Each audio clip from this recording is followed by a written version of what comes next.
আল্লাহ তাআলা যাদেরকে ভালোবাসেন তাদের নাম, তাদের গুণাবলী, তাদের ক্যারেক্টারিস্টিক্স, অ্যাট্রিবিউটস আল্লাহ তাআলা কালামুল্লাহ মাজিদে উল্লেখ করেছেন যে তিনি কাদেরকে ভালোবাসেন। তার আগে আপনারা একটু উত্তর করে আমাকে বলেন তো যে আমরা আল্লাহর ভালোবাসা পেতে চাই কি চাই না? সবাই চাই না?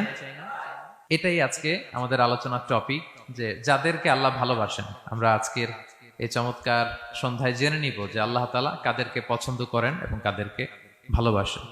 এবং প্রিয় ভাই এবং বোনেরা, আল্লাহ তাআলার ভালোবাসা অর্জন এটা মানব জীবনের সবচাইতে বড় সৌভাগ্যের বিষয়। কি বলেন? আমরা যদি প্রেসিডেন্টের কাছের লোক হই, প্রধানমন্ত্রীর যদি কাছের লোক হই, যদি আমরা জানি যে পিএম আমাকে ভালোবাসে, প্রেসিডেন্ট আমাকে ভালোবাসে, কেমন লাগবে? ভাল লাগবে।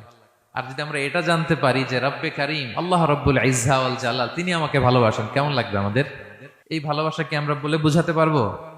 পারবো না। এটাই আমরা চাই, এটাই আমাদের জীবনের টার্গেট, কামনা, ঠিক কিনা? তো একজন প্রকৃত মুমিন সেই যে আল্লাহর সান্নিধ্য পেতে চায়, আল্লাহ তাআলার ভালোবাসা সে পেতে চায়।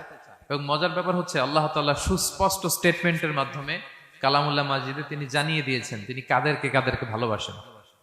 আজকের এই আলোচনায় আমরা সেটাই জানার চেষ্টা করব যে বিশেষ কিছু গুণে গুণান্বিত ব্যক্তি আছে যারা এই সৌভাগ্যের অধিকারী, যাদেরকে আল্লাহ তাআলা ভালোবাসেন বলে তিনি কোরআনে জানিয়েছেন। আমরা যেন সেই সমস্ত গুণগুলো আমাদের নিজেদের মধ্যে ধারণ করতে পারি। আল্লাহ তাআলা আমাদের তৌফিক দান করুন। আমরা সবাই আওয়াজ করে পড়ে আমিন। প্রিয় ভাই এবং বোনেরা, শুরুতেই একটা ইন্ট্রোডাক্টরি কথা বলে রাখি, ভূমিকা কথা মূল আলোচনায় যাওয়ার আগে। সেটা হচ্ছে আমাদের প্রত্যেকের মনে রাখতে হবে যে আল্লাহ তাআলা ভালোবাসা পাওয়ার প্রধান শর্ত হচ্ছে রাসূল সাল্লাল্লাহু আলাইহি ওয়াসাল্লামকে ভালোবাসা, তার অনুসরণ করা।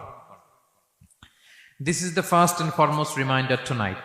আজকের প্রথম রিমাইন্ডার এটা যে আমরা যে আল্লাহর ভালোবাসা পেতে চাই, এটার প্রধানতম শর্ত হচ্ছে আল্লাহ রাসূল সাল্লাল্লাহু আলাইহি ওয়াসাল্লামের অনুসরণ করতে হবে। ওনার অনুসরণ বাদ দিয়ে আল্লাহর ভালোবাসা কোশ্চিনকালেও পাওয়া যাবে না।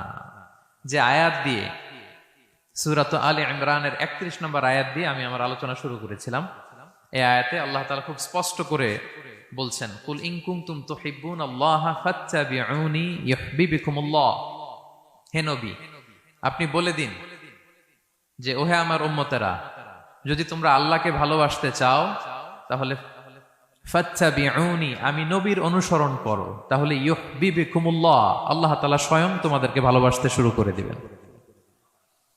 বিশ্বনবীর ভালোবাসা ছাড়া, বিশ্বনবীকে অনুসরণ করা ছাড়া আল্লাহর ভালোবাসা কোশ্চিনকালেও পাওয়া যাবে।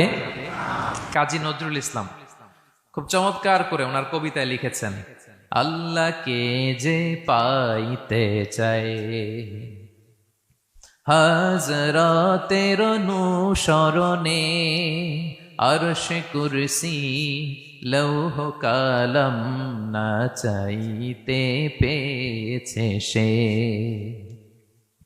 রসুল নামের রশি ধরে যেতে হবে খোদার ঘরে, নদী তরঙ্গে যে পড়েছে ভাই দরিয়াতে সে আপনি মেশে, হাজরাতের অনুসরণে আরশ কুরসি লৌহ কালাম না চাইতে পেয়েছে সে। সুবহানাল্লাহ পড়েন। রাসূল সাল্লাল্লাহু আলাইহি ওয়াসাল্লামের অনুসরণের মধ্য দিয়ে আল্লাহ তাআলার ভালোবাসাটা অর্জন করতে হবে। এর বাইরে যে আল্লাহ তাআলার ভালোবাসা কোশ্চিনকালেও পাওয়া যাবে না। এবং রাসূল সাল্লাল্লাহু আলাইহি ওয়াসাল্লাম ঠিক যতটুকু করেছেন ঠিক অতটুকুই করতে হবে, এর চেয়ে বেশি করা যাবে না। রাসূল সাল্লাল্লাহু আলাইহি ওয়াসাল্লামের চাইতে কি বেশি মুত্তাকি হওয়া সম্ভব? সবাই বলেন নাই। রাসূল সাল্লাল্লাহু আলাইহি ওয়াসাল্লামের চাইতে বেশি বুজুর্গ হওয়া সম্ভব? ওনার চাইতে বেশি আল্লাহওয়ালা হওয়া সম্ভব? ওনার চাইতে বেশি আল্লাহ তাআলার কাছে প্রিয় ব্যক্তিত্ব হওয়া সম্ভব না, কোশ্চিনকালেও না, অসম্ভব। রাসূল সাল্লাল্লাহু আলাইহি ওয়াসাল্লামের সময়কালে কিছু সাহাবারা রাসূল সাল্লাল্লাহু আলাইহি ওয়াসাল্লামের স্ত্রীদের কাছে জানতে চেয়েছিল যে উম্মুল মুমিনিন, আপনারা বলুন যে রাসূল সাল্লাল্লাহু আলাইহি ওয়াসাল্লামের আমল কেমন ছিল? আমরা তো মসজিদে দেখি, বাইরে দেখি, ঘরে ওনার আমল কেমন আমাদের জানতে বড্ড মনে চায়। তো রাসূল সাল্লাল্লাহু আলাইহি ওয়াসাল্লামের স্ত্রীরা বললেন যে উনি এমন এমন আমল করেন, এইভাবে নফল রোজা রাখেন, শেষ রাতে তাহাজ্জুদ পড়েন, এইভাবে তাসবিহ পড়েন, কোরআন তেলাওয়াত করেন, জিকির করেন। তো হাদিসে এসেছে যে কাআন্নাহুম তাকাল্লুহা, তাদের কাছে এটা কেমন যেন কম মনে হইল। তারা একটা বড় এক্সপেকটেশন নিয়ে আসছিল, মানে বিশাল একটা, রাসূল সাল্লাল্লাহু আলাইহি ওয়াসাল্লাম সব নবীদের নবী, না জানে কি আমল করে ঘরের ভিতরে। কিন্তু যখন রাসূল সাল্লাল্লাহু আলাইহি ওয়াসাল্লাম স্ত্রীদের কাছে শুনলো এই এই আমল তিনি করেন ঘরের ভিতরে, ওনারা হতাশ। হায় রে, ভাবছিলাম এত এত আমল করে, এই মাত্র এরকম আমল করে, এগুলো তো আমরাও করি। কান্নাহুম তাকাল্লুহা, হাদিসে এসছে ওনাদের কাছে এটা খুব কম মনে হইলো। তো তারা একে অপরকে বলতে লাগলো যে এর কারণ হচ্ছে কদ গুফিরা লাহু মা তাকাদ্দামা মিন যামবিহি ওয়া মা তাআখার। আল্লাহ তাআলা তো রাসূল সাল্লাল্লাহু আলাইহি ওয়াসাল্লামের আগের পরের সব গুনাহ মাফ করে দিয়েছে। ওনার তো আদতে কোনো গুনাহই নাই, কিন্তু আল্লাহ তাআলার ঘোষণা হচ্ছে নবী হে, আপনার আগের পরের সব গুনাহ আমি মাফ করে দিলাম। তো সাহাবারা বলতেছেন এর কারণ হচ্ছে ওনার কোনো গুনাহই নাই, সব মাফ, এজন্য ওনার কম করলেও হয়, আমাদের তো এত কম করলে চলবে না। কথা বুঝতে পেরেছেন? তো ওনারা ভাবলো যে না, আমাদের তো আমল বাড়াইতে হবে। তো কি করতে হবে? একজন বলল আমি সারা রাত নামাজ পড়বো, আমি আর ঘুমাবো না। এখন থেকে সারা রাত কি করব? নামাজ পড়বো, আমি আর ঘুমাবো না।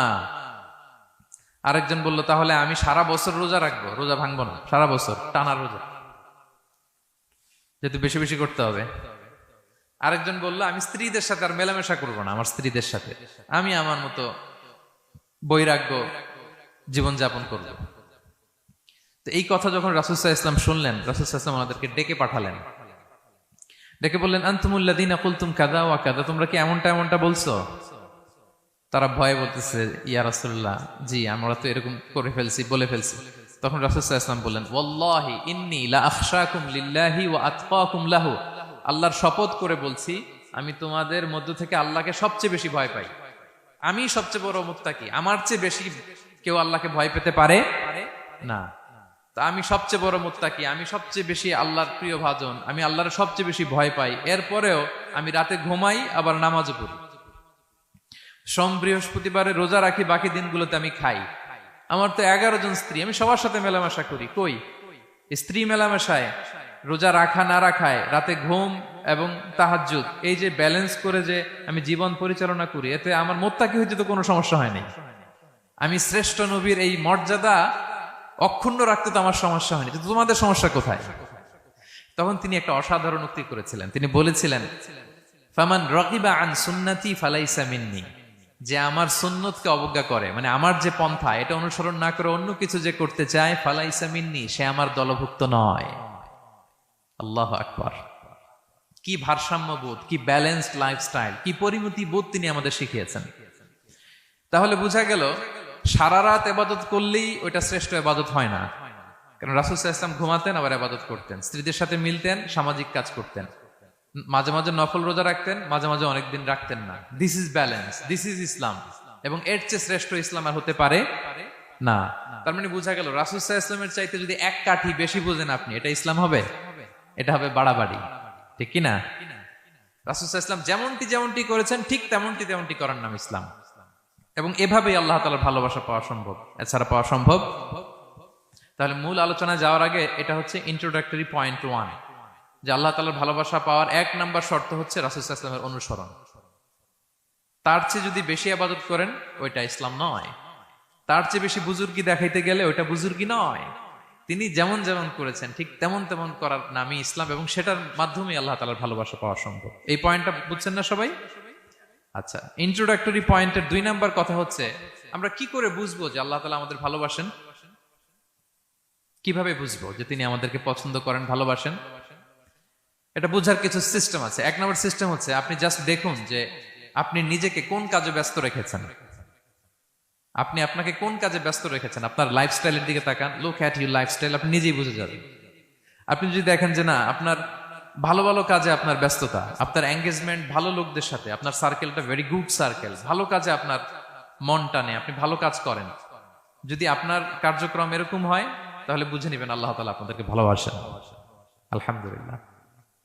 আর যদি দেখেন না, যত আকাম কুকাম আছে ওইটার সবার আগে আপনি, যেই কাজে আল্লাহর ক্রোধ আসে, আল্লাহ রাগ হয়ে যান, যেই কাজ ইসলামে করার নিষেধ, যেটাতে তার অসন্তুষ্টি, ওই কাজে আপনার এঙ্গেজমেন্ট, ইনভলভমেন্ট, আপনার সার্কেল গুলো এরকম, তাহলে বুঝে নিবেন আল্লাহ ভালোবাসা, এই মহা সৌভাগ্য আপনার কপালে জোটে নাই। তাহলে এটা হচ্ছে একটা সিস্টেম। আল্লাহ আপনাকে ভালোবাসেন কিনা এভাবে বুঝবেন যে আপনি নিজেকে কোন কাজে ব্যস্ত রেখেছেন, একটু দেখুন, আপনি মিলাতে পারবেন। দুই নাম্বার পদ্ধতি হচ্ছে এটা বোঝার যে তিনি আমাকে ভালোবাসেন কিনা, সেটা হচ্ছে পৃথিবীবাসী আপনাকে ভালোবাসে কিনা এটা একটু দেখেন। এই পৃথিবীর ভালো মানুষগুলোর কাছে আপনার একটা গ্রহণযোগ্যতা আছে কিনা এটা দেখেন। এটা দেখলে আপনি বুঝতে পারবেন।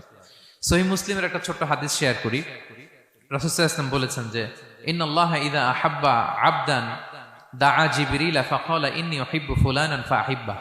আল্লাহ তাআলা যখন কোনো বান্দাকে ভালোবাসে তখন তিনি জিব্রাইলকে ডেকে বলেন, হে জিব্রাইল, আমি আমার এই বান্দাকে ভালোবাসি, তুমিও তারে ভালোবাসো।